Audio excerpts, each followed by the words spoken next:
Tyson, I don't have his record in front of you. You could pull it up, you could Google it. I don't know that it matters. But let's just say it's 50-5 or 47-5, whatever.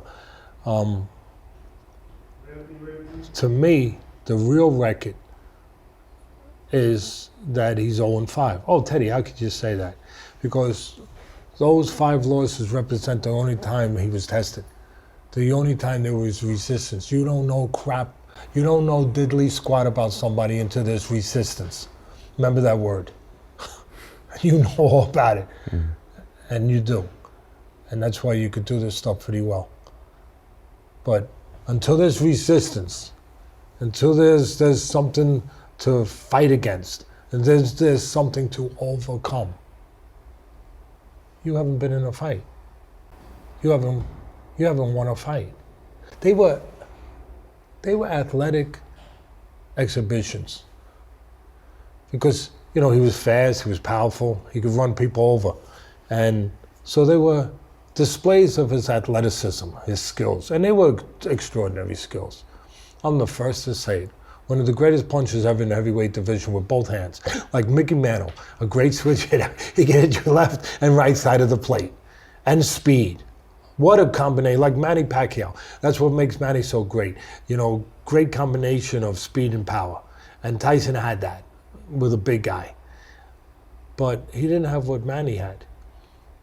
You know, he didn't have the, I don't want to say the capacity, because we all have the capacity. He didn't have the, he didn't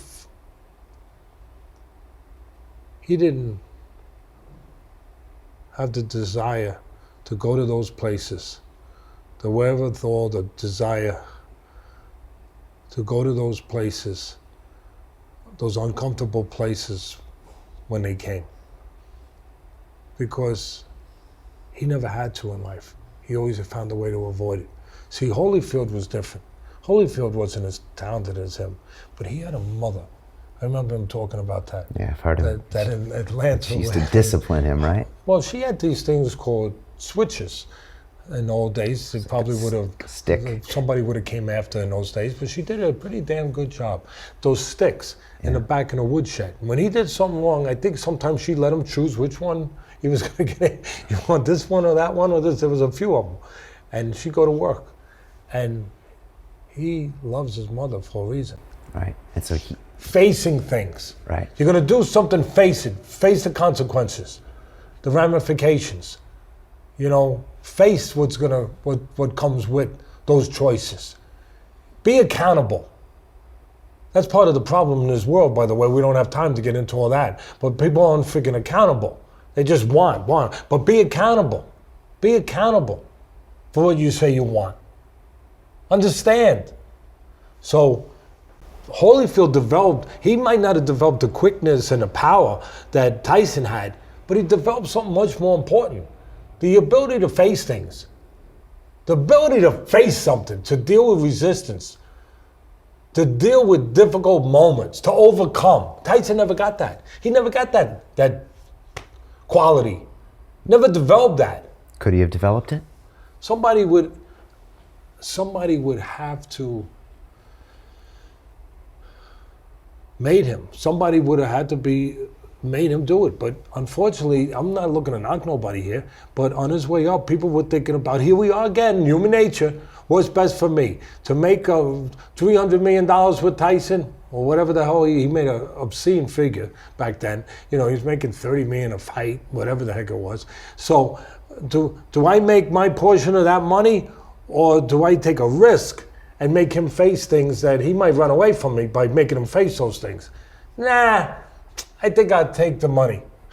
So no boundaries and no rules, and he gets out of jail free. And yeah, and listen, I remember one thing that kind of resonated with me. I mean, I had him when he was 12 years old, but I remember... At 190 pounds. Yeah, solid. I'm taking him to these smokers down in the Bronx to get him experience. And, you know, and I'm the matchmaker, and you know, it's a special place, you know.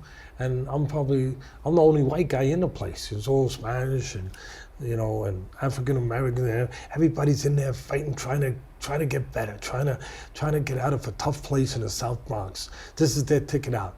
I mean, these are great people, and these are people that don't have much. Poor people. I'm not afraid to say it. Poor people, but they're not poor. They're not poor. Right.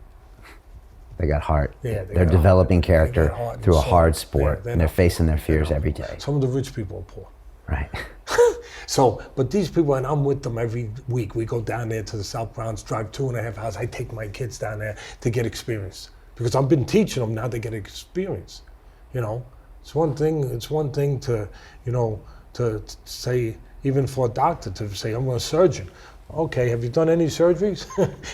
No, right. You're not a surgeon. You got to do some surgery. You got to. I hate to say it, but you got to get some blood on your fingers. You know, you got to open up and you got to do so. So it's was not it Joe just Lewis's quote that said everybody has a plan until they get hit and punch in the face? That was Joe Lewis. Well, he was great, Joe Lewis. So here I am. I'm taking these, you know, taking these kids down.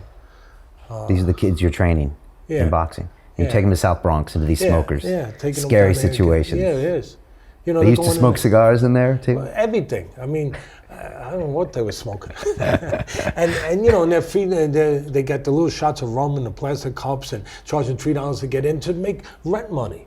You know, and so they're drinking and they're gambling on the fights. It's rough. People are going to say, Teddy, that was irresponsible. No, it wasn't. Well, these kids are good men now. Right. Good men. Right. And because you made them face the adversity. Yeah, we're walking up 3 flights of steps, and there were needles and stuff on your way up, and stuff back in those days. They were doing crack, and there was some stuff, and your kids, and you're walking up there, and you're walking up these steps, and you hear the bongo drums because they were playing bongo drums in there. Good music. During the fights. Good music. Well, they stop it during the rounds. Okay. But it go right back on. Like in the corner, you have to talk loud. Listen, use your jab. Pop, pop, pop, pop, pop, pop, pop, pop, pop. You know, so you got the bongo drums, you got everything going, and they're hearing it. Where am I going? Where is Teddy taking me? I used to joke with them on the way down. I used to look at them and I said, you guys are wishing I get a flat tire. No, we're not. You know, years later, one of the kids came up to me, Kevin Young, he said, we what? Making and John deals. Chetty, I remember John Chetty, I loved these kids. We what, Teddy?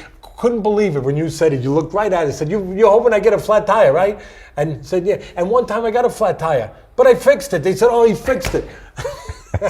He fixed it. Damn it, he has a spare. Damn it. But they faced it. They faced it. They went through it. And they could face other things after that. They could face other things after that. Right. You know? And so... Tyson didn't have to do that. No.